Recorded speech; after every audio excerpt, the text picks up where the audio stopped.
என்ன சொல்றது, எப்படி ஆரம்பிக்கிறதுன்னு தெரியல.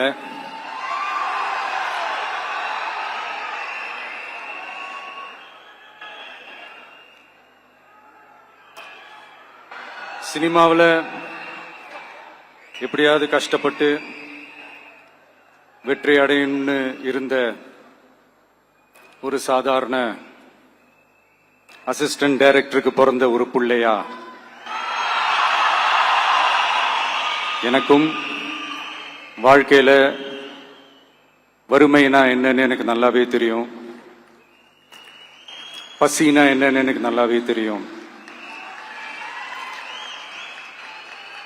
நான் ஒன்னும் பெரிய மன்னர் பரம்பரையிலிருந்துலாம் வந்துடல. உங்களை மாதிரி தான், உங்கள ஒருத்த மாதிரி தான், உங்க குடும்பத்துல ஒருத்த மாதிரி தான், உங்க புள்ள மாதிரி தான், உங்க மகன் மாதிரி தான், உங்க அண்ணன் மாதிரி தான், உங்க தம்பி மாதிரி தான்.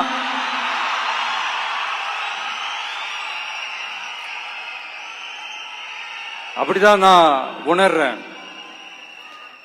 நீங்களும் என்ன அப்படி நினைச்சதுனாலதான் சினிமாவில் எனக்கு ஒரு மிகப்பெரிய ஒரு இடத்த ஒண்ணு கொடுத்தீங்க. அதையெல்லாம் விட்டுட்டு உங்களுக்காக நன்றி கடன் செலுத்துறதுக்காக அரசியலுக்கு வந்த உங்க விஜய, இந்த விஜய, நீ வா விஜய், நாங்களா இருக்கோம், பாத்துக்கிறோம். விஜய் தம்பி நீ வா, நாங்க இருக்கோம். விஜய் தம்பி நீ வா, நாங்க இருக்கோம்.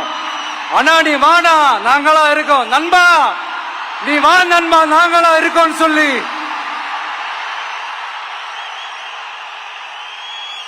அவ்வளவு அன்பா, அவ்வளவு உறவா என்ன ஏத்துக்கிட்டீங்க. இந்த நேரத்தில் இதை நான் சொல்லணும்.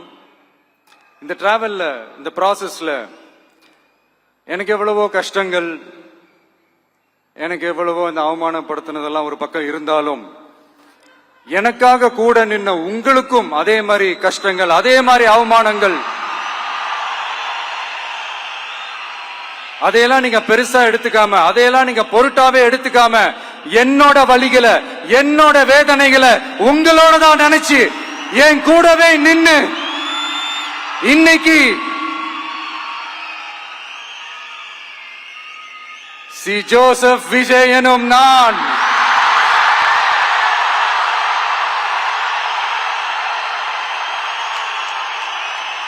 அத உண்மையாக்கி இருக்கிறீங்க. உண்மையிலே எனக்கு என்ன சொல்றதுன்னு எனக்கு தெரியல. என்னுடைய உறவுகளே, என்னுடைய சொந்தங்களே, நான் ஒன்னும் தேவ தூதன்லாம் கிடையாது. நானும் ஒரு இயல்பான ஒரு வாழ்க்கை வாழ்ற ஒரு சாதாரணமான மனுஷன்தான். நான் முன்னாடியே சொன்ன மாதிரி அது செய்வேன் இது செய்வேன்னு பொய்யான வாக்குறுதிகள்லாம் கொடுத்தவங்கள நான் ஏமாத்த மாட்டேன். எது சாத்தியமோ அது மட்டும்தான் நான் செய்வேன். இம்மிடியட்டா உங்க மனசுல ஒரு கேள்வி ஒண்ணு வரலாம், அப்ப சாத்தியம் இல்லாததை செய்ய மாட்டாங்களா, செய்ய முடியாதா அப்படின்ற ஒரு கேள்வி ஒண்ணு வரலாம். இத்தனை கோடி மக்கள் என் கூட இருக்கும் போது எது வந்தாலும் பாத்துக்கலாம், என்ன வந்தாலும் பாத்துக்கலாம் அப்படின்ற அந்த கான்பிடன்ஸ் என் மனசுல இருக்கு. இன்னொரு விஷயமும் நான் இங்க சொல்லணும். இன்னைக்கு நம்ம தமிழ்நாடு கவர்மெண்ட் இருக்கிற அந்த நிலைமையை பத்தி நான் உங்ககிட்ட நான் சொல்லணும். கிட்டத்தட்ட 10 லட்சம் கோடிக்கு மேல கடன் வாங்கி வச்சுட்டு போயிருக்கிற இன்னைக்கு அந்த தமிழ்நாடு அரசு இருக்கிறப்போ, கஜானாவை சுத்தமா தொடச்சி வலிச்சு வச்சுட்டு போயிருக்கிறப்போ, தூக்க முடியாத சுமையை ஏத்தி வச்சுட்டு போயிருக்கிறப்போ,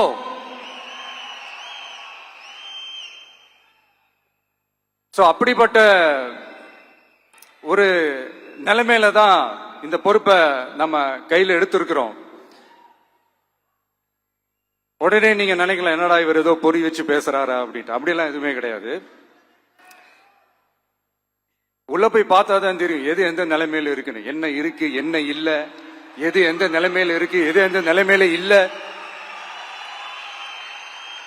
அதையெல்லாம் பார்த்துட்டு உங்களுக்கு ஒரு வெள்ளை அறிக்கையா அதை வெளியிடணும்னு நான் நினைக்கிறேன். ஒரு டிரான்ஸ்பரண்டான ஒரு கவர்மெண்டா அதாவது இன்னைக்கு நம்ம தமிழ்நாடு கவர்மெண்ட் இந்த நிலைமையில தான் இருக்கு அப்படின்றத உங்ககிட்ட சொல்லிட்டு I just want to take it forward from there. அதைத்தான் நான் முதல்ல செய்யணும்னு நினைக்கிறேன். தமிழ்நாடு பொறுத்த வரைக்கும் இப்ப யாரையாவது போய் ஏதாவது சந்திக்கணும் அப்படின்னா இந்த மூஞ்ச மூடிக்கிட்டு போய் சந்திக்கிறதோ, என்ன இந்த மறைமுகமா உங்களுக்கு தெரியாம போய் சந்திக்கிறதோ அப்படிலாம் நான் செய்ய மாட்டேன். எதுவா இருந்தாலும் வெளிப்படையாக ஒளிவு மறைவு இல்லாம தான் நான் செய்வேன். இவ்வளவு பெரிய ஒரு பொறுப்பை என் கையில கொடுத்திருக்கிறீங்க. அதே நேரத்தில் எனக்கு கொஞ்சம் அவகாசமும் நீங்க கொடுக்கணும்னு நான் ரிக்வெஸ்ட் பண்ணி கேட்டுக்கிறேன். நான் சொன்னதையெல்லாம் படிப்படியா நிறைவேற்ற நான் ட்ரை பண்ணுவேன், நிறைவேற்றுவேன். அதே நேரத்தில் எனக்கு கொஞ்சம் அவகாசம் கொடுத்தீங்கன்னா எனக்கு கொஞ்சம் உதவியாகவும் ஒத்துழைப்பாகவும் இருக்கும். இது உங்களுடைய ஆட்சி. பெண்கள் பாதுகாப்பை ரொம்ப ஸ்ட்ரிக்டா வச்சிருப்பேன். போதைப் பொருள் கலாச்சாரம் அதை கண்ட்ரோல் பண்றதுக்கு என்னென்ன ஸ்டெப்ஸ் எடுக்கணும், என்னென்ன முயற்சிகள் எடுக்கணும், இன்னிலிருந்து அதை நான் எடுப்பேன். நம்ம பசங்களை அதுல இருந்து காப்பாற்ற வேண்டியது நம்ம அரசனுடைய பொறுப்பு. அதே மாதிரி சட்டம் ஒழுங்கு எல்லாருக்குமான பாதுகாப்பை நான் உறுதிப்படுத்துவேன். என்ன அவமானப்படுத்துறவங்களாகவே இருந்தாலும், என்ன கஷ்டப்படுத்துறவங்களாகவே இருந்தாலும் அவங்களும் என் மக்கள் தானே. நண்பர்களாக இருந்தாலும் எதிரிகளாக இருந்தாலும் 8 கோடி மக்களும் என் மக்கள் தானே.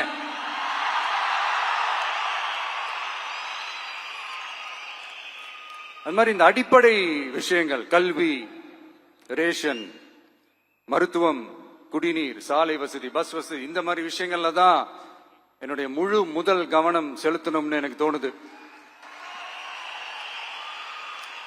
நான் முன்னாடியே சொன்ன மாதிரி மக்கள் பணத்துல இருந்து ஒரு பைசா கூட நான் தொட மாட்டேன். எனக்கு அது அவசியமும் இல்லை. அது உங்களுக்கு நல்லாவே தெரியும். இந்த விஜய் தப்பு பண்ண மாட்டான், தப்பு பண்ணவும் விட மாட்டான். அது யாராக இருந்தாலும் சரி, என்னோட கவர்மெண்ட்ல என் கூடவே இருக்கிறவங்களாகவும் சரி விட மாட்டான்.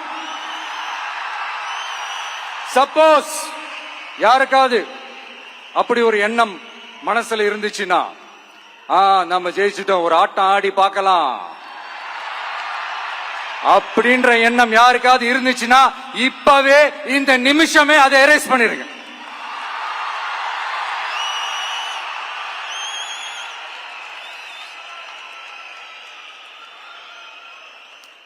இங்க ஒரே சென்டர் தான், என் தலைமையில் உண்டான சென்டர். இந்த பக்கம் ஒரு சென்டர், இந்த பக்கம் ஒரு பவர் சென்டர், அங்க ஒரு பவர் சென்டர், அதெல்லாம் கிடையவே கிடையாது. இப்பவே சொல்லிடுறேன். பெண்கள், இளைஞர்கள், விவசாயிகள், அரசு ஊழியர்கள், ஆசிரியர்கள், உழைக்கிற மக்கள், மீனவர்கள் எல்லாருமே நம்ம டிவிக்கு அரசுல நல்லா இருப்போம், நல்லா இருப்போம், நல்லா இருப்போம். பிறப்புக்கும் எல்லா உயிர்க்கும் அப்படின்றத நம்ம சமரசம் இல்லாத அடிப்படை கோட்பாடு. சிறுபான்மை சகோதரர்களே, உங்களுக்காக நம்ம டிவிக்கு அரசு கூடவே நிற்கும்.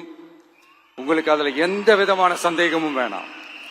இந்து, முஸ்லிம், கிறிஸ்தவர்களுக்கான முகம்தான் இந்த விஜயனுடைய முகம். அதுல 100% நீங்க இந்த விஜயை நம்பலாம்.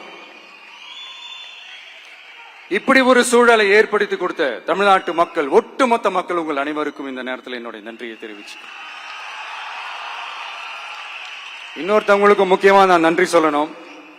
அது இந்த விஜய் மாமாவோட குட்டி நண்பா, நண்பி.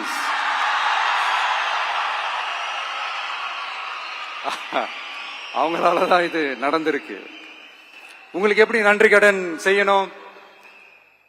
உங்களுக்காக உங்க ஃபியூச்சரை மைண்ட்ல வச்சுக்கிட்டு எல்லா நல்ல விஷயங்களையும் உங்களுக்காக இந்த விஜய் மாமா செஞ்சு கொடுப்பான். கான்பிடண்டா இருங்க. அதே மாதிரி இன்னொருத்தவங்களுக்கும் நான் முக்கியமா நன்றி சொல்லணும். உங்களை எப்படி நான் மறப்பேன்? நீங்க தான் என்னோட உயிராச்சு. தமிழக வெற்றி கழக தோழர்களே,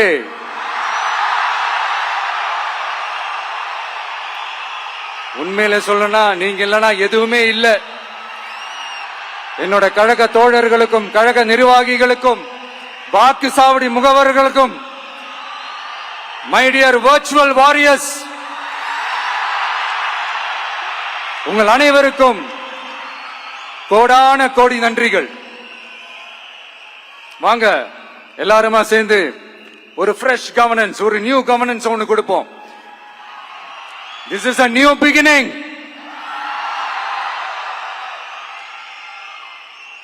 A new era of a real, secular, social justice starts now.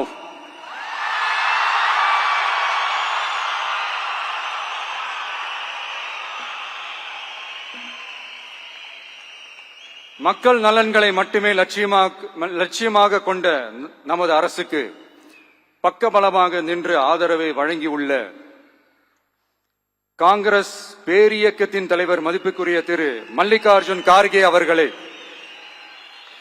பாராளுமன்ற எதிர்க்கட்சி தலைவர் மதிப்புக்குரிய மை பிரதர் திரு ராகுல் காந்தி அவர்கள்,